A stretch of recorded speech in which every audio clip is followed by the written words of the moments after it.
Flesh against spirit. At first, the Spirit of God indwelt the spirits of Adam and Eve. Their focus was toward God. The enjoyment of bodily pleasures and sense of their own identities was more wonderful than we can imagine, because it was all to the glory of God rather than for self-gratification.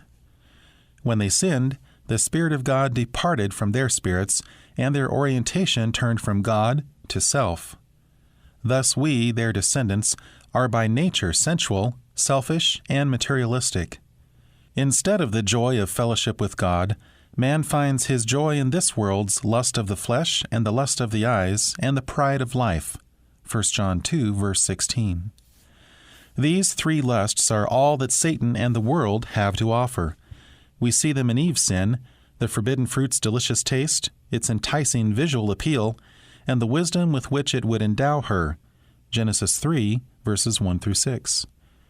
We see them in Satan's tempting of Christ, to turn stones into bread to satisfy his bodily hunger, to succumb to the appealing panorama of all the kingdoms of the world and the glory of them, and to cast himself from the pinnacle of the temple, causing the angels to catch him in midair and the watching Jews to worship him. Matthew 4, verses 1 through 11.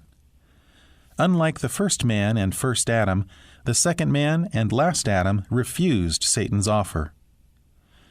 In everyone else except Christ, the unique God-man, the battle rages between man's flesh and God's Spirit.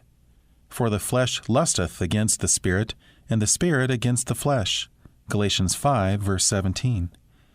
Even Paul acknowledged, "For the good that I would, I do not, but the evil which I would not, that I do."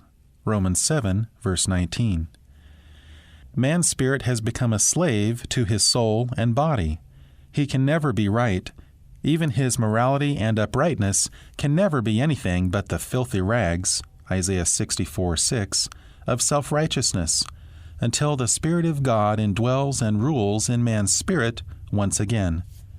Only Christ, in whose person God and man have been united, can bring this reconciliation within man's heart. Paul, who said, "O wretched man that I am, who shall deliver me from the body of this death?" declared in triumph, "I thank God that there is deliverance through Jesus Christ our Lord." Romans 7, verses 24 and 25.